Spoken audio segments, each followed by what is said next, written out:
শিক্ষার্থীরা, এটা কোর্সটিকার নতুন চ্যানেল যার নাম হচ্ছে কোর্সটিকা ফর স্টুডেন্টস। তোমাদের প্রতি অনুরোধ রইল তোমরা প্লিজ এই চ্যানেলটি সাবস্ক্রাইব করে রাখবে। আসসালামু আলাইকুম প্রিয় শিক্ষার্থীরা, কোর্সটিকায় আজকে আমি আলোচনা করব তোমাদের ইংরেজি বই থেকে 7.3.4 এই অ্যাক্টিভিটি দিয়ে। এখানে কি করতে বলা হয়েছে প্রথমে চলো দেখে নিচ্ছি। Now have a look at the following note on summary writing. এখন সামারি রাইটিং এর উপরে নিচে যে নোটটি রয়েছে এই নোটটি দেখো। দেন read the conversation again in activity 8.3.3 and write a summary of the conversation. এখন তোমরা এর আগে যে কনভারসেশনটি পড়েছো সেই কনভারসেশনটি আবারও পড়ো এবং সেটির সামারি লিখো। দেখো এখানে লেখা রয়েছে 8.3.3, এটি ভুলবশত লেখা রয়েছে, এখানে হবে 7.3.3। আমরা যে একটি কনভারসেশন পড়েছিলাম রাত্রি এবং রায়হান দুই ভাই বোনের মধ্যে ইংরেজি ভাষার উপরে, সেই ল্যাঙ্গুয়েজের সেই কনভারসেশনের সামারি আমাদেরকে লিখতে বলা হয়েছে। কিভাবে লিখব দেখো, এখানে একটি নোট দেওয়া রয়েছে যে কিভাবে একটি সামারি লেখে সেই সম্পর্কে বিভিন্ন ডিটেইলস এখানে লেখা রয়েছে। কিভাবে তোমরা সামারি লিখতে পারো সেই নিয়মগুলো এখানে সুন্দরভাবে লেখা রয়েছে। তোমরা এই নোটটি খুব সুন্দরভাবে পড়ে নেবে, তারপরে তোমরা চেষ্টা করবে সেই সামারিটি লেখার জন্য। তো চলো দেখে নিচ্ছি যে কিভাবে আমরা সামারিটি তৈরি করতে পারি। শিক্ষার্থীরা, তোমরা অবশ্যই সেই নোটটি পড়ে রাখবে। তো পড়ার পরে দেখো আমি লিখলাম যে সামারি অফ দ্য কনভারসেশন। তো আমরা লিখতে পারি রাত্রি and Raihan discuss how to determine the correct form of the verb of a verb in a sentence. রাত্রি এবং রায়হান তারা ডিসকাস করছে বা আলোচনা করছে how to determine, কিভাবে নির্ধারণ করতে হয় the correct form of verb, অর্থাৎ ভার্বের যে সঠিক ফর্ম রয়েছে সেটি কিভাবে একটি বাক্যে ভার্বের যে সঠিক ফর্ম রয়েছে সেটি কিভাবে ডিটারমাইন বা নির্ধারণ করা যায়। Raihan initially suggests reading aloud with different verb forms to decide, but Ratri explains this method can be misleading. দেখো রায়হান সে কি করেছে, প্রাথমিকভাবে সে পরামর্শ দিয়েছে যে রিডিং অ্যালাউড সজোরে পড়তে বা জোরে পড়তে with different verb form to decide, অর্থাৎ এটি সিদ্ধান্ত নেওয়ার জন্য জোরে জোরে পড়তে সে সাজেস্ট করেছে বা পরামর্শ দিয়েছে।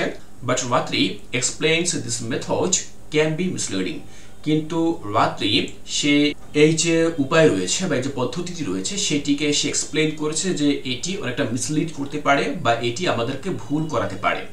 Instead, she advised understanding gerunds, participles and infinitives.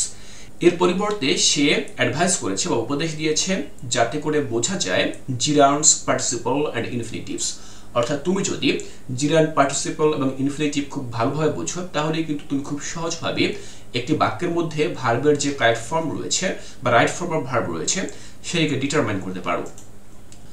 Ratri defines a gerund as a verb form with ing that functions as a noun. রাত্রি জিরান্ডকে কিভাবে ডিফাইন করেছে বা সংজ্ঞায়িত করেছে, সে এটিকে এমন একটি ভার্ব হিসেবে সংজ্ঞায়িত করেছে উইথ আইএনজি, যার সাথে থাকে ING that functions as a noun, যেটা কিনা নাউনের মতো কাজ করে। অর্থাৎ ভার্ব সেটি গঠিত হয় আইএনজি দিয়ে কিন্তু সেটি কাজ করে নাউনের মতো। She explains that present participle also end in ing and act as adjectives, while past participles end in various suffixes and also function as adjective. দেখো সে এর পাশাপাশি অ্যাডজেক্টিভেরও আলাদা একটি সংজ্ঞা দিয়েছে, যেখানে সে উল্লেখ করেছে যে present participle also end in ING, যে প্রেজেন্ট পার্টিসিপল এই যে পার্টস অফ স্পিচটি এটিও আইএনজি দ্বারা শেষ হয় এবং এটি অ্যাডজেক্টিভ হিসেবে কাজ করে। এবং শুধুমাত্র তাই না, পাস্ট পার্টিসিপল যেটি কিনা অন্য বিভিন্ন সাফিক্স দিয়ে শেষ হতে পারে এবং সেগুলো কিন্তু অ্যাডজেক্টিভ হিসেবে কাজ করে। মুভিং অন টু ইনফিনিটিভস, এবং যখন সে ইনফিনিটিভস নিয়ে কথা বলতে যায় তখন সে কি বলে দেখো, রাত্রি clarifies that they are the base form of a verb often preceded by to but sometimes used without it as a bare infinitives.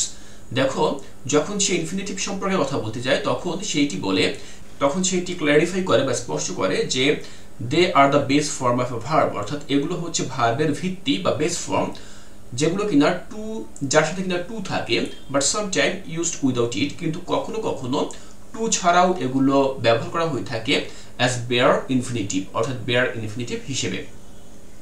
She emphasizes that infinitives cannot act as main verbs. সে এটার উপরও গুরুত্ব আরোপ করে, emphasise শব্দের অর্থ হচ্ছে গুরুত্ব আরোপ করা। সে আরো জোর দেয় যে ইনফিনিটিভ কখনো মেইন ভার্ব হিসেবে কাজ করতে পারে না Through their discussion এবং তাদের এই আলোচনার মধ্য দিয়ে Raihan gains a clear understanding of this verb form and feels more confident in choosing the correct form for different sentence.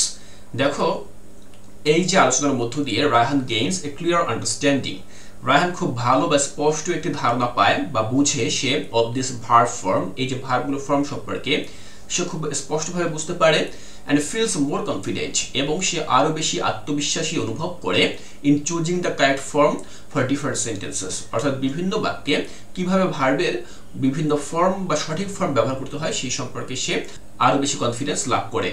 In the end, সবশেষে রায়হান expresses gratitude to রাত্রি for her guidance. দেখো সবশেষে রায়হান সে রাত্রির প্রতি তার যে গ্র্যাটিটিউড বা কৃতজ্ঞতা রয়েছে সেটিকে সে এক্সপ্রেস করে বা ব্যক্ত করে and রাত্রি reassure him that she is always there to help, এবং রাত্রি তাকে সে রিঅ্যাসিওর করে বা তাকে নিশ্চিত করে যে সবসময় সে তার পাশে থাকবে যে কোনো সহায়তায়। তাহলে শিক্ষার্থীরা আমরা তাদের মধ্যে যে কনভারসেশনটি হয়েছিল বা কথোপকথনটি হয়েছিল সেই কথোপকথনের একটি সামারি ঠিক এভাবে লিখতে পারি। আমি আশা করছি এখান থেকে তোমাদের বুঝতে আর কোনো অসুবিধা নেই। এর পরবর্তীতে আমরা আমাদের মূল বই থেকে পরবর্তী যে অ্যাক্টিভিটি রয়েছে 7.3.5 এই অ্যাক্টিভিটি, এই কাজটি তোমরা কিভাবে করবে তা আমি তোমাদেরকে বুঝিয়ে দেব। তাই কোর্সটিকায় এর পরবর্তী ক্লাসগুলো দেখার আমন্ত্রণ জানিয়ে আজকের এই ক্লাসটি এখানেই শেষ করছি।